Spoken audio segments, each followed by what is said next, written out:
నమస్తే, welcome to I Dream Inside Politics with కవిత.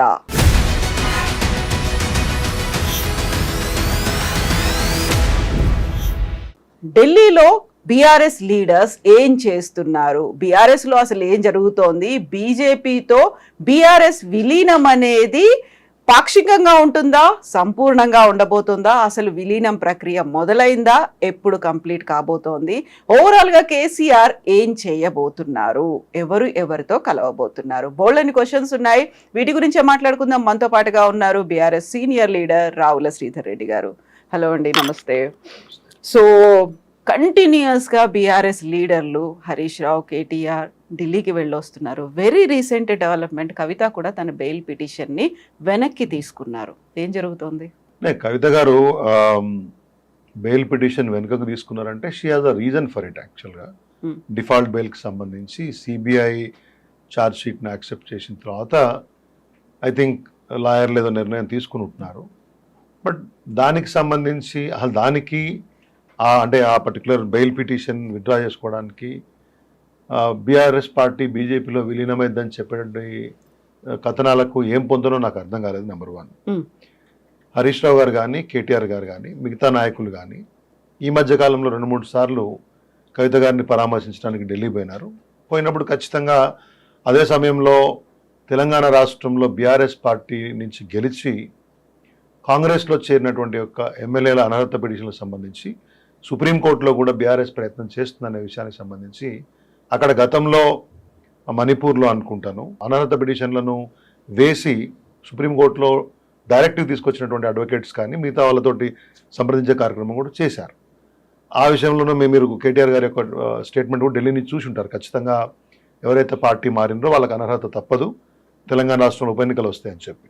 కాబట్టి కవిత గారి బెయిల్ పిటిషన్ కోసమే బీఆర్ఎస్ పార్టీ బీజేపీలో మర్జ్ కావాలనో లేకపోతే తాత్కాలిక ఒప్పందాలు చేసుకోవాలనుకుంటే ఆవిడ ఇప్పుడు ఆల్మోస్ట్ జైల్లో ఉండి మోర్ దాన్ 4 months అయింది. కాబట్టి ఇవన్నీ కూడా అనవసరమైనటువంటి ఊహాగానాలు, కొంతమంది పనికి మాలిన స్టోరీలు వాడించడం, ఏదో ఊహాగానాలు సెన్సేషనలైజ్ చేయడం తప్పితే దీంట్లో ఏమాత్రమైన వాస్తవం ఉందనే విషయం నేనైతే ఒప్పుకోను. సో ఇప్పుడు బీజేపీలో విలీనం దిశగానే బీఆర్ఎస్ ప్రయత్నాలు చేస్తుంది, అది కూడా ఢిల్లీ అసెంబ్లీ ఎన్నికల తర్వాత సంపూర్ణమవుతోంది అనేది వాస్తవం కాదంటారా? ఇప్పుడు నిన్న ఒక పత్రిక, ఒక టీవీ ఆయన రవిప్రకాష్ గారే కదా ఇవన్నీ సెన్సేషనలైజ్ న్యూస్ కోసం ఒకటి ట్రై చేస్తూ ఉన్నారు. ఏంటంటే ఆయనకే మొత్తం కేసీఆర్ గారు, నరేంద్ర మోదీ గారు, అమిత్ షా గారు ఫోన్ చేసి చెప్పినట్లు, మేమే ఆయనకు మొత్తం విషయం తెలిసినట్టు.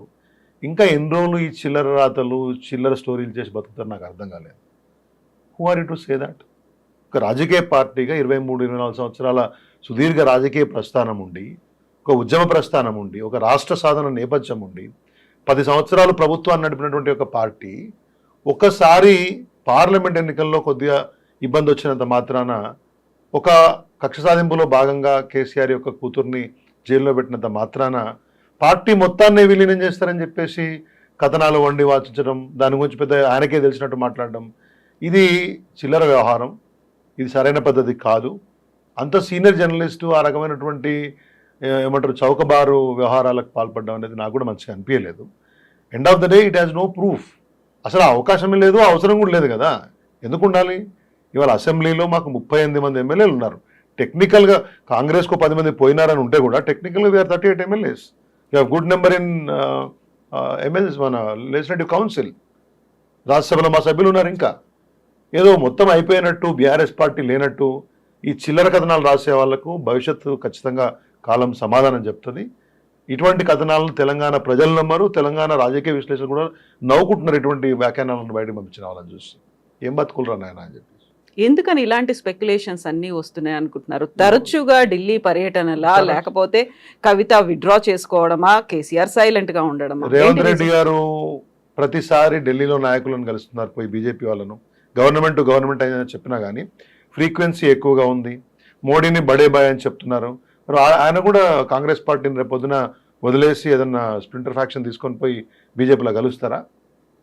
ఇక్కడున్న అండర్స్టాండింగ్లో అయితే మనకు తెలుసు కదా ఎట్లా ఉంది. బీజేపీ ఇవాళ రాష్ట్రంలో జరుగుతున్నటువంటి ఏ ఒక్క యాంటీ పీపుల్ పాలసీస్ కానీ ఒక మాట మాట్లాడరు వాళ్ళు, అంటే వాళ్ళకి అండర్స్టాండింగ్ ఉన్నట్లేనా? నేనేమంటున్నా అంటే అసలు మాకు అవసరం ఏముందో అంటున్నాను.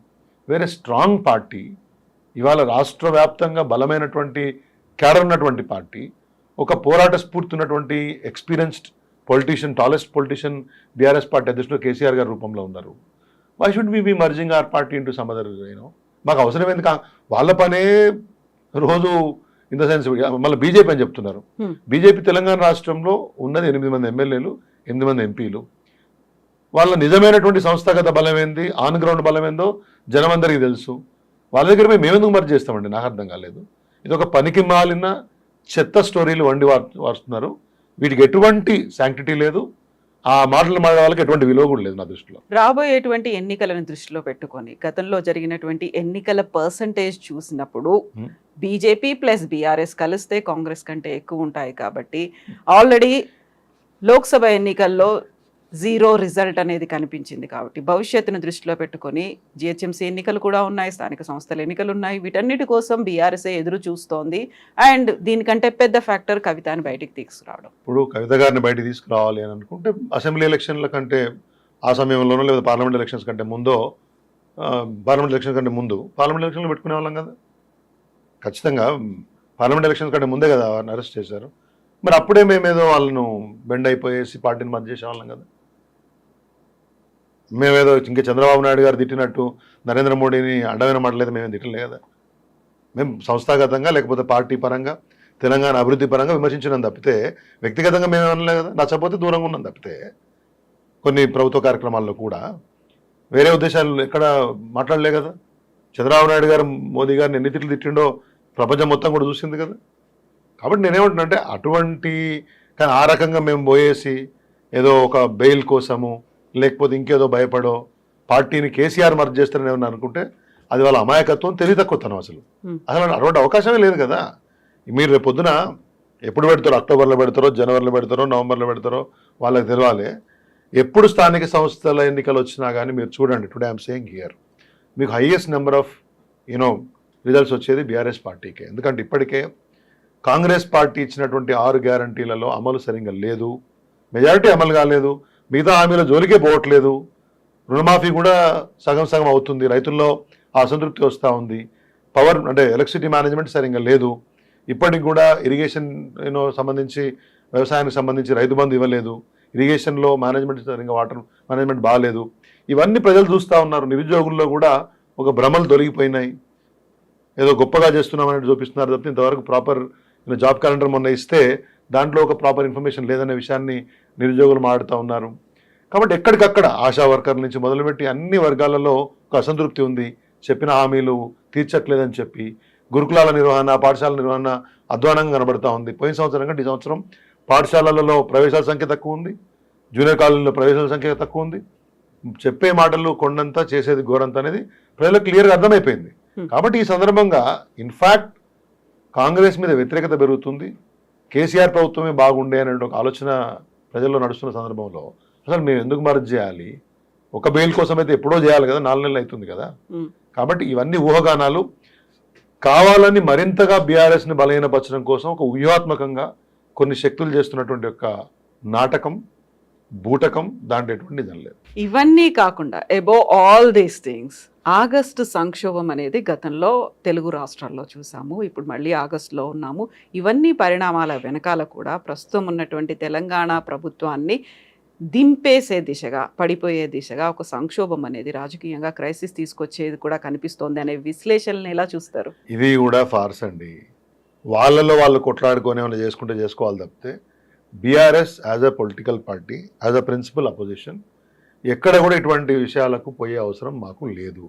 ఈ విషయాన్ని కేసీఆర్ గారే చెప్పిండ్రు గతంలో. ప్రభుత్వాన్ని నడవనియండి, వాళ్ళకి సమయం ఇస్తాం. మొన్న అసెంబ్లీ సమావేశాల సందర్భంగా చెప్పారు.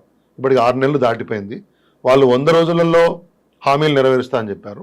100 పోయి దగ్గర 200 రోజులు దాటింది. ఇప్పటి నుంచి బలంగా ప్రతిపక్షంగా అధికార పక్షాన్ని చీల్చెండాడుతాం, వాళ్ళ తప్పులను ఎత్తి చూపిస్తాం, ప్రజల వైపు నుంచి స్ట్రాంగ్గా పోరాడతామని కేసీఆర్ గారు చెప్పారు. పార్టీ అధ్యక్షులు వారు చెప్పిన దాన్ని మేమందరం కూడా కొనసాగిస్తాం. ఖచ్చితంగా ఆన్ గ్రౌండ్ క్షేత్రస్థాయిలో కానివ్వండి, పత్రికాముఖంగా కానివ్వండి, ఏ ఫోరంలో కానివ్వండి, ప్రజల కోసం ఈ ప్రభుత్వం చేసే తప్పులని బయటికి వెల్లడిస్తాను తప్పితే ప్రభుత్వాన్ని కూల్చాలనే ఉద్దేశం బీఆర్ఎస్ పార్టీకి లేదు.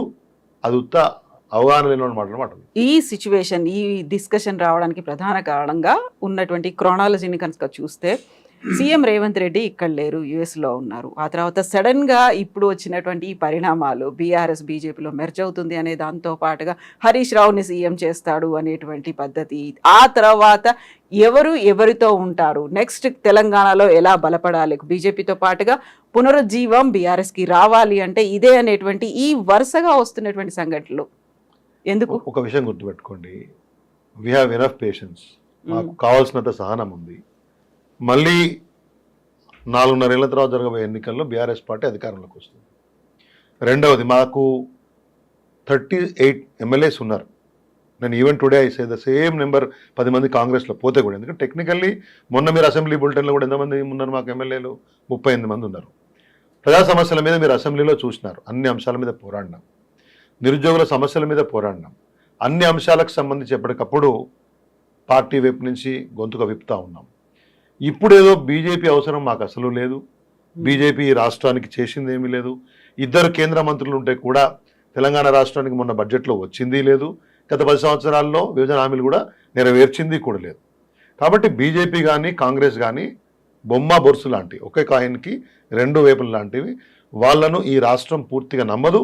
ఏదో ఈసారి కాంగ్రెస్కి బొటాబొట్టి మీద ఒక అవకాశం వచ్చింది తప్పితే తెలంగాణ గురించి బీఆర్ఎస్కు ఉన్నటువంటి ఒక సోయి కానీ లేకపోతే ఆ ఇంట్రెస్ట్ కానీ ఆ పార్టీలలో కనబడదు అనేది వాస్తవం. కాబట్టి అసలు బీజేపీలో మర్జరు అండర్స్టాండింగ్ అనే క్వశ్చనే ఎరైజ్ కాదు, దాని అవసరం కూడా లేదు.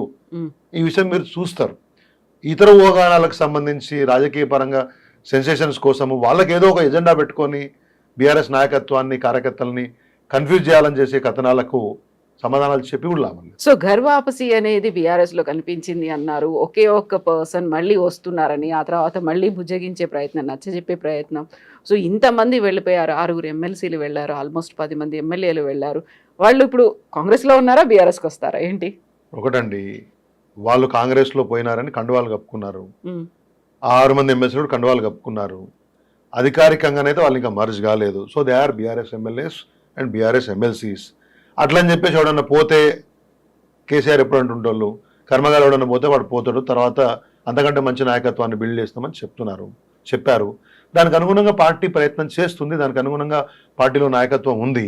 కాబట్టి పోయిన వాళ్ళ గురించి బాధ లేదు, ఉన్నవాళ్ళు ఖచ్చితంగా బీఆర్ఎస్ పార్టీలో ఉంటారు. ఇప్పటికే పోయిన వాళ్ళ పరిస్థితి ఏందనేది రోజు చూస్తూ ఉన్నారు. కాబట్టి ఆ విషయంలో మాకేం ఇబ్బందులు లేవు. ఒక ఎమ్మెల్యే గారు ఆయన ఏదో వచ్చాను పోయానని చెప్పాడు, ఆయనే మాట్లాడలేదు. కానీ నేనేమంటున్నా అంటే ఇక్కడ చాలా క్లియర్ అండి, రాజకీయ పార్టీలలో అధికారాలు చేంజ్ కాగానే ఇట్లా ఆ గుర్తు మీద గెలిచిన వాళ్ళు మారడం చేయడం అనేది మనం చూస్తూ ఉన్నాం. ఏది ఏమైనా కానీ ఈ మర్జర్ ఊహాగానాలు అనేటివి అర్ధరహితం. We will continue to fight. అది అసెంబ్లీ వేదిక కానివ్వండి, బయట కానివ్వండి, వేరియస్ ఇష్యూస్ ఏదైతే గవర్నమెంట్ తప్పులు చేస్తా పోతా ఉందో వాటిని ప్రజలకు ముందు ఎక్స్పోజ్ చేస్తాం, ప్రజల్లో వాస్తవాలు పెడతాం. ఎన్నికలు వచ్చినప్పుడు ప్రజలు వాళ్ళు ఇచ్చే తీర్పు వాళ్ళు ఇస్తారు. దాని గురించి మేము ఇప్పుడే టెన్షన్ పడే పరిస్థితులు అయితే లేవు. ఢిల్లీలో కేటీఆర్, హరీష్ ఏం చేస్తున్నారు అసలు? మీరు రోజు పేపర్లో చూస్తున్నారు, నేను కూడా చూస్తున్నాను. వారు కవిత గారిని నిన్న పరామర్శించి వచ్చినారు, కొంతమంది అడ్వకేట్స్ని కలిసినారు ఈ ఎమ్మెల్యేల అనర్హత సంబంధించి. That is what is the basic purpose behind వాళ్ళు ఢిల్లీ పోయిన దాంట్లో. ఇక కొంతమందికి కొత్త కళలు, రాత్రిపూట కళ వస్తుంది, చేతిలో ఒక టీవీ ఉంది, ముందు వీడియోలు ఉన్నాయి, కెమెరామెన్లు ఉన్నారు, ఏదో వండి వార్చిచ్చి ఇదే పెద్ద మనిషి అప్పుడు చెప్పాడు సార్, నాకు బాగా గుర్తు, నాకే వ్యక్తిగతంగా కోపం లేదు రవిప్రకాష్ గారు అంటే, కానీ మరి ఇంత అర్ధరహితంగా ఉండొద్దు కదా. ఇది సీనియర్ జర్నలిస్ట్, ఒక ఛానల్ నడిపించినాడు. అప్పుడు సార్ నేను చూసిన ఆ కర్నూలుకి ఈ వరదలు వచ్చినప్పుడు ఆయనే స్క్రీన్ మీదకి వచ్చి ఈ రాత్రి కాలరాత్రి కాబోతుంది, మీరు కావాలంటే చెక్ చేసుకోండి వీడియోలు, ఇంకా కొద్ది క్షణాల్లో గంటల్లో కర్నూలు నగరం మునిగిపోతుంది, చరిత్రలో ఉండకుండా పోద్దని చెప్పాడు.